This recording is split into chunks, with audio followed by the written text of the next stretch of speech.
So I like doing that, and if the relative had a Yiddish name, I even prefer that to a Hebrew name. And the reason Gesundheit for that is that I like to keep Yiddish alive. We have to be very careful when we ask people, what's your Hebrew name or your Yiddish name? Because unless they really know it, we have this phenomenon where people hear what they think the name was, and they say it wrong. And then they come up with a name that I can kind of figure out what it really is, but with the way they say it is totally wrong and isn't a name. And then sometimes they get very stubborn about it. No, that's my name. Fine, we'll go with that. But be aware that that can be a problem. Sometimes people will take a Hebrew name from the very first letter of their English name and find a Hebrew name that starts with the same letter in the English alphabet. Sometimes people will take their English name, look at the meaning of the name, find out what it translates in whatever language that name comes in, then find a Hebrew name or word that means the same thing in Hebrew, and use that as the Hebrew name. So the naming, and if you want to add to it later, Rabbi, that's fine. But the naming, there's no absolute set rule with regard to it. Okay, I can finish. We come back in 3 weeks, is that correct? Yeah, October 19th. Yeah, and I've got, for the people who are definitely converting, Amanda, High Holiday tickets, Jessica, Megan, Aaron. So High Holidays, do the weekday ones that we're going to the Wednesday night nutrition meeting, is that not necessary? Right. Lauren? We already have. Sorry. We already have. You have some? Okay. Jennifer, Aaron, there you go. Jennifer.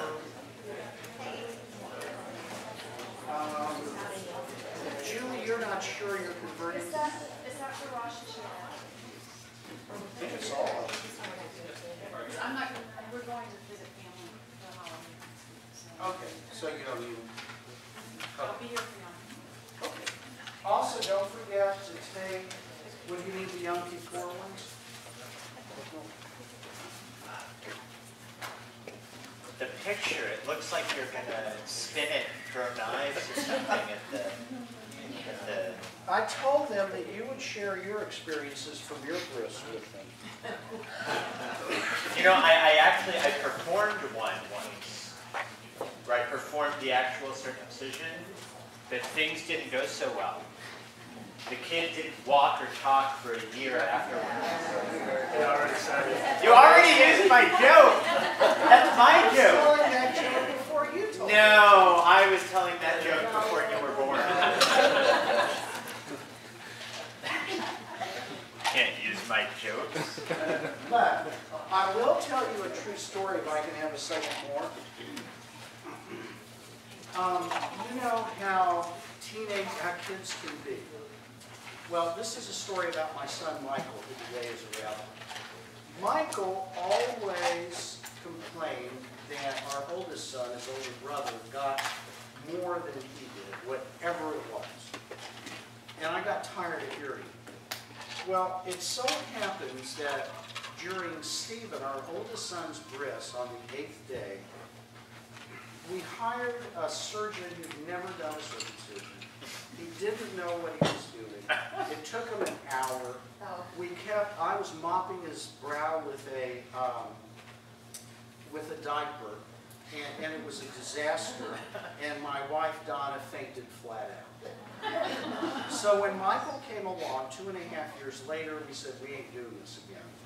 And much to the horror of my congregation, and I would never do this again, we decided to do Michael's bris on the 2nd day after he was born in the hospital with just me, Donna, Michael, and the obstetrician.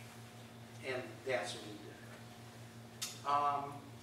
Fast forward now, and he's 15 years old, and once again, he has said, I never get all the things that Stephen gets. So I said, you know what, Michael? You were right. So here's what we're going to do. You know, you were circumcised only on the second day. You did not have, like Stephen, a proper wrist. So we're going to invite all your friends over. Put you on the table, take your clothes off. We're going to spin him. By this time, he's going. And you know what? Never. No? Yeah, we work for kids.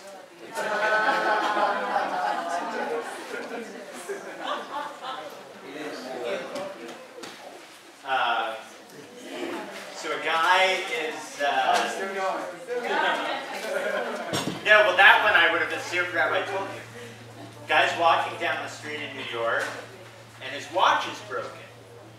And he needs to get his watch fixed. So he sees a shop, and the window is full of watches. So he walks, you know this one? So he walks into the shop, and he says, can you fix my watch? The guy says, I don't know what from watches, I'm a moil. The guy says, if you're a moil, why do you have watches in the window? He says, I'm a moil, what do you want that I should put in my window? That's all I've got. Well, there's one other, but I'm not going to. I'll let you tell it afterwards, okay? All right. First of all, any questions about Shabbat, Rosh Hashanah, Yom Kippur, Sukkot, Shmini Atzeret, Simchat Torah? No? Okay. If you have to look up what they are, then we might have a question. And everyone's excited for my holy days coming up. Right? Now, when we see you again, what is it, October 19th? We're going to be smack dab in the mid. We're actually right at the end of Sukkot. That's the last night of Sukkot. So, very, you know, be ready. Okay. And now we're taking a break from holidays, right?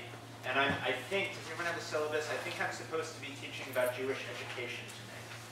If not, then you're going to be learning about Jewish education tonight regardless. Can I see someone's term sheet from the conversion class? I want to make sure that I don't miss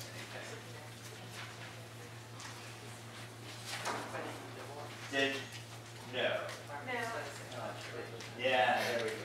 There we go. Good.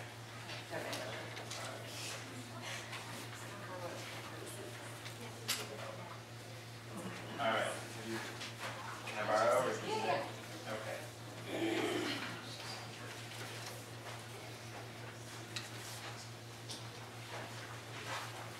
Okay.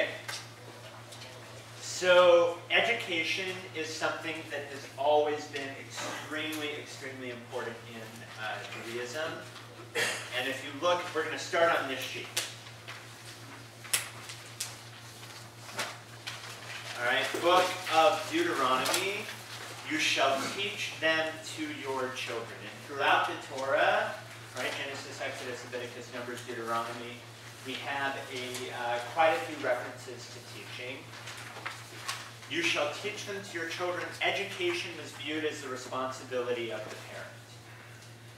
And that's very important. But what happens later on, and I don't think I have this in here, in the Mishnah, right, which now you guys know Mishnah, in the Mishnah we'll read that one who hires a teacher to teach his child, it's as if he has taught him himself.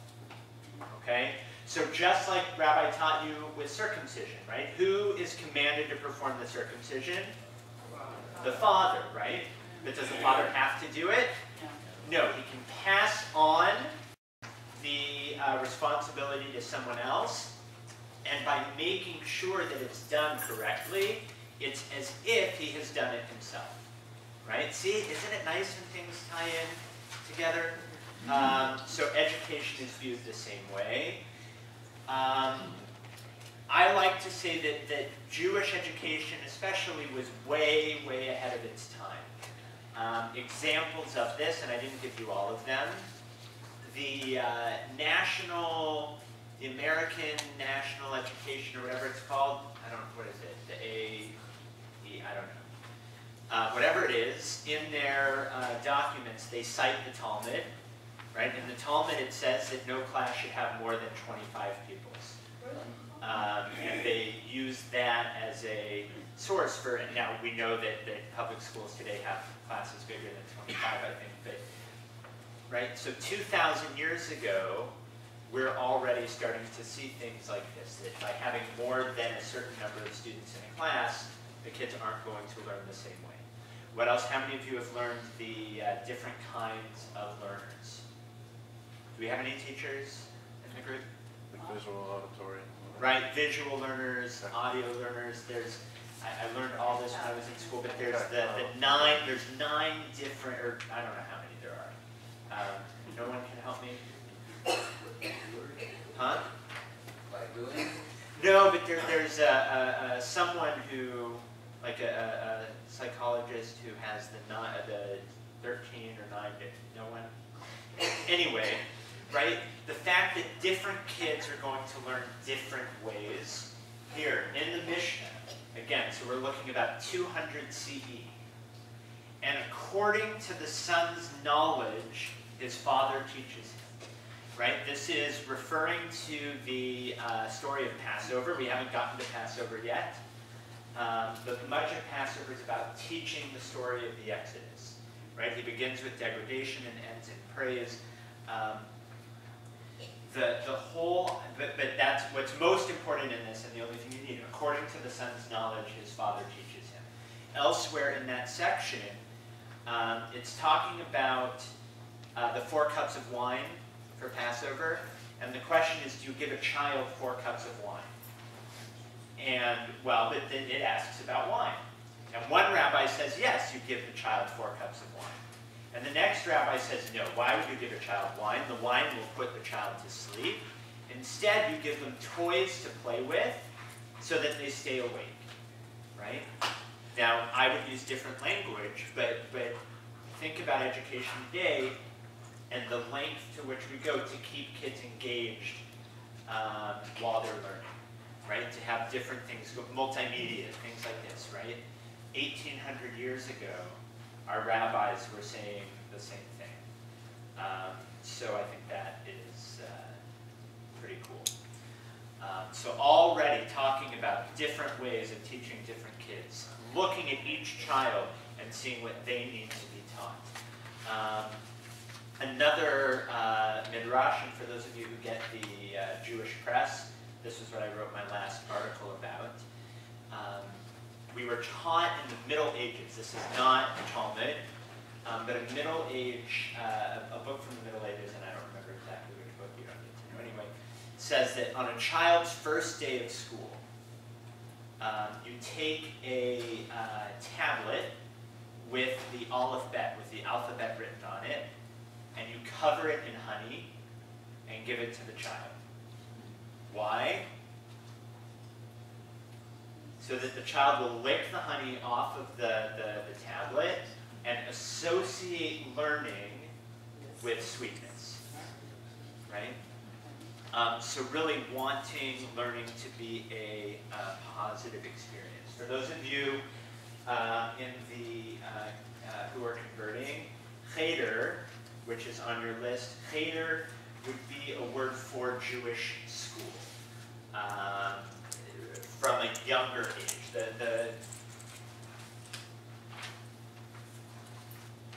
The 2 words that you'll see are cheder and yeshiva. Right? Cheder is usually for younger kids. Yeshiva would be a school for older kids. Traditionally, both would have been boys originally. Now, even in the Orthodox community, you have cheder and even yeshiva for girls. It's just separate.